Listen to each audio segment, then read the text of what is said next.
voilà, nous avons enfin Nature et Bien-être. Tout porte à croire que Yasmine Damanta et Annick Nonohou se font désirer. Yasmine, bonsoir. Bonsoir Rose Danodé. Comment allez-vous? La pleine forme. Vous, tous ensemble, vous vous portez bien? Ben, on se porte bien. Tout simplement. Tout simplement. Annick Nonohou, merci d'être là. La sage-femme juriste, activiste, battante. Oui. La sage-femme amie des patients. Comment allez-vous? Ça va très bien. Merci beaucoup d'être là. Nous allons suivre ce reportage avant de parler d'accouchement humanisé. Je vous propose de suivre ce reportage qu'on a réalisé sur la césarienne pour vous. On ne vous poussera jamais parce que vous avez fait une césarienne de trop, mais on poussera toujours parce que vous n'avez pas pris la décision à temps. Lorsque l'accouchement par voie dite naturelle est risqué pour la vie de la mère et celle du bébé à naître, la césarienne est aussitôt proposée par l'obstétricien. La césarienne, c'est une intervention chirurgicale, pas extraction, c'est-à-dire on enlève le fœtus par voie abdominale, après une incision de la paroi abdominale, c'est pourquoi on parle de laparotomie, puis incision de l'utérus, on parle d'hystérotomie. Donc la césarienne, c'est l'extraction du fœtus après incision de la paroi et de l'utérus et on fait sortir ce bébé. Et ce n'est pas une décision qui se prend sur un coup de tête.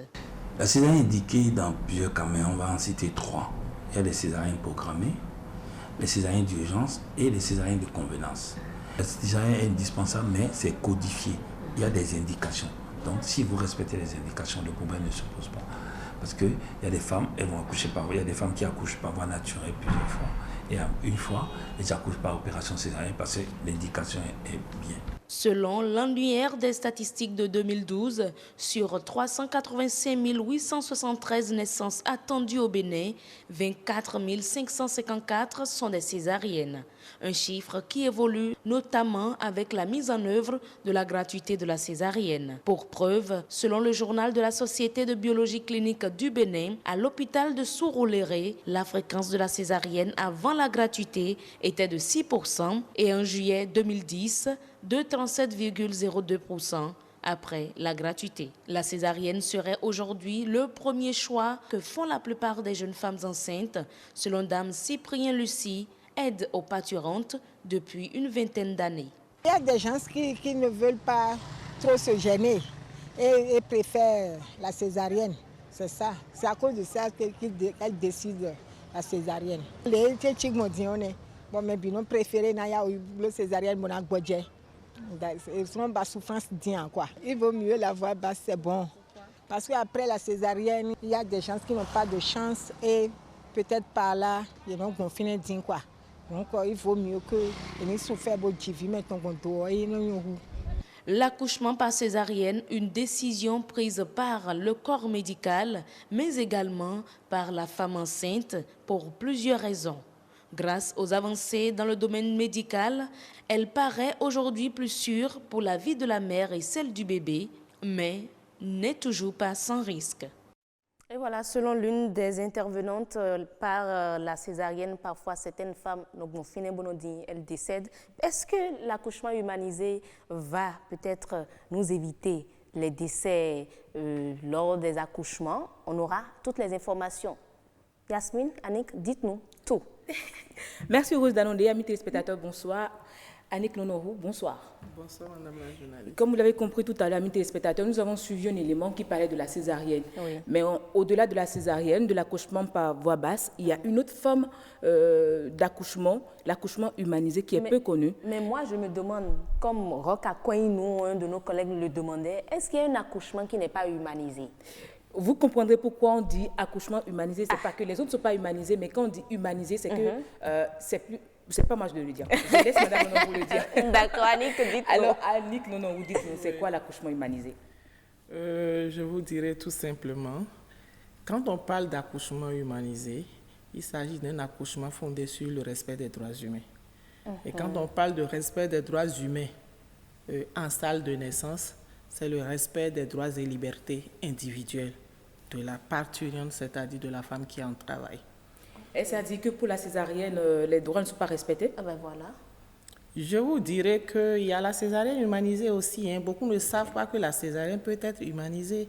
La césarienne sera dite humanisée si et seulement si celui qui a enceinté sa femme est au bloc quand on l'opère. Et en dehors de ça, il y a d'autres gestes qu'il faut poser qui rentrent dans la rubrique d'humanisation de l'accouchement par voie Donc, haute. tel que ça se fait actuellement partout, en tout cas au Bénin, je ne sais pas s'il y a déjà des femmes qui ont qui ont bénéficié de ce type d'accouchement humanisé, mais l'accouchement par voie basse avec les cris des sages-femmes et tout, dégagez monsieur, c'est ceci, c'est ça, ce n'est pas de l'accouchement humanisé. Non, non, pas du tout. Pas du tout. Je dirais un peu en détail pour que les gens comprennent. Oui. Parce que le sujet d'actualité est très important. Et aujourd'hui, c'est la Journée internationale des droits humains. Effectivement. Pour nous, activistes des droits humains en milieu sanitaire, nous devons quand même saisir cette opportunité pour informer et les professionnels de santé et la communauté, c'est-à-dire les IFC, les individus, familles et communautés. Quand on parle d'accouchement humanisé, comme je vous le dirais tout à l'heure, il faut qu'on respecte les droits de la femme et ses libertés individuelles. J'irai rapidement sur les libertés parce qu'on a beaucoup parlé des droits. Quand on parle de liberté individuelle, la première liberté, c'est l'accès à la personne de son choix durant tout le travail d'accouchement et pendant même l'accouchement et après l'accouchement. Accès à la personne de son choix suppose que le conjoint est à côté. Et si le conjoint n'est pas disponible, parce qu'il se peut que le conjoint ne soit pas disponible, c'est que la femme choisit en qui elle a confiance et celle-là reste avec elle. Ça, c'est la première condition pour parler d'humanisation d'un accouchement. Les autres conditions se retrouvent dans les autres libertés, à savoir liberté de boire et de manger. Vous allez constater que souvent, quand les femmes sont en travail, pour les professionnels de santé qui ne sont pas formés, on dit « Ah non, non, non, non, il ne faut pas qu'elle mange, on ne sait jamais, il se peut qu'elle aille au bloc. » Donc, il ne faut pas qu'elle mange. Ça, c'est des normes historiques nuisibles pour la santé. C'est déjà dépassé. Donc, la femme en travail doit manger et doit boire. Elle est libre de manger et de boire. Elle est libre de se mouvoir. Nous parlons de la liberté d'aller et venir, mais dans la salle. Pas en dehors de la salle, parce qu'en dehors de la salle, ce serait une insécurité par rapport à la femme et le bébé. Liberté d'aller et venir, beaucoup vont s'étonner. Il s'agit de quoi encore? Liberté d'aller et venir en salle d'accouchement. Bien sûr, en termes techniques, on parle de déambulation. La femme va, elle vient, elle change de position et ça l'arrange. Après ça, nous parlons de liberté de penser. Elle est là, elle doit refuter les idées négatives. Mais pour qu'elle le fasse, il faut que tout au moins 2 personnes soient à l'écoute. Le professionnel de santé qui répondra par rapport aux questions techniques et sa famille qui doit lui répondre par rapport aux questions sociales. Liberté de penser, ça veut dire que si elle pense à quelque chose, elle doit quand même s'exprimer. Et quand on parle d'expression, il y a la liberté d'expression, la liberté d'opinion. On ne doit rien lui faire contre son gré. Laissez-moi vous dire que la liberté d'expression a coûté la vie à beaucoup de personnes dans les hôpitaux. Pourquoi il dit... C'est quoi les gens n'ont pas compris.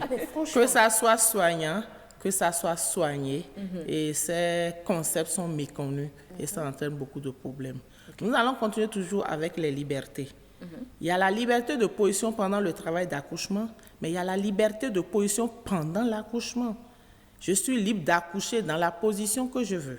Je peux accoucher debout, je peux accoucher assis sur un tabouret troué, je peux accoucher en montant l'échelle murale, rester accroché comme un singe, accouché par derrière. Je peux accoucher en position latérale gauche ou droite plutôt, etc., etc. Il y a aussi la liberté de religion. Autant de liberté. C'est ce en quoi...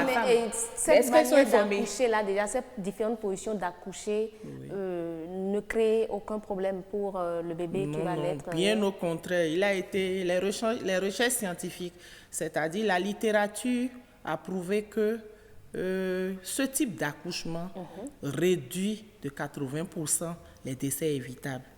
Si on peut faire ce type d'accouchement chez tout au moins 20% des femmes, c'est qu'on va réduire 80% de décès évitables. Les gens l'ont beaucoup expérimenté. Oui. Parce que qu'est-ce qui se passe?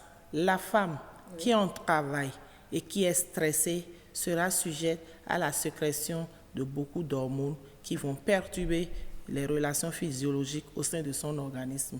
Du coup, le col qui devait se dilater facilement s'ouvrir Voilà, je pour crois que le voilà bébé, des pour images que déjà le que bébé nous envoie sorte. le réalisateur des différentes positions Oui, pour bien sûr. accoucher. Pour que le bébé sorte. Donc, ce manière col- grimpée même, on peut... Bien sûr, tout à l'heure ça a été montré, vous voyez les différentes positions. Tout Mais est-ce à que la l'heure ça a femme ne va été pas montré. lâcher la corde pour... Non, non, elle ne grimpe pas une corde. Elle peut garder la corde. Quand elle tient la corde, elle est bien sûr debout. C'est pour ça qu'on exige la présence du mari ou de quelqu'un de son choix.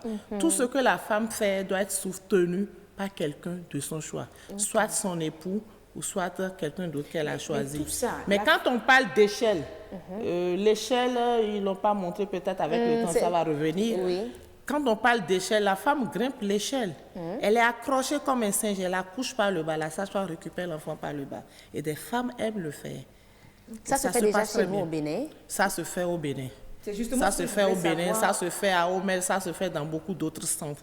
Mais c'est un type d'accouchement qui n'est pas encore bien connu de la population ni des professionnels de santé qui n'ont pas été formés à cet effet. Et Mais les- c'est un accouchement à promouvoir.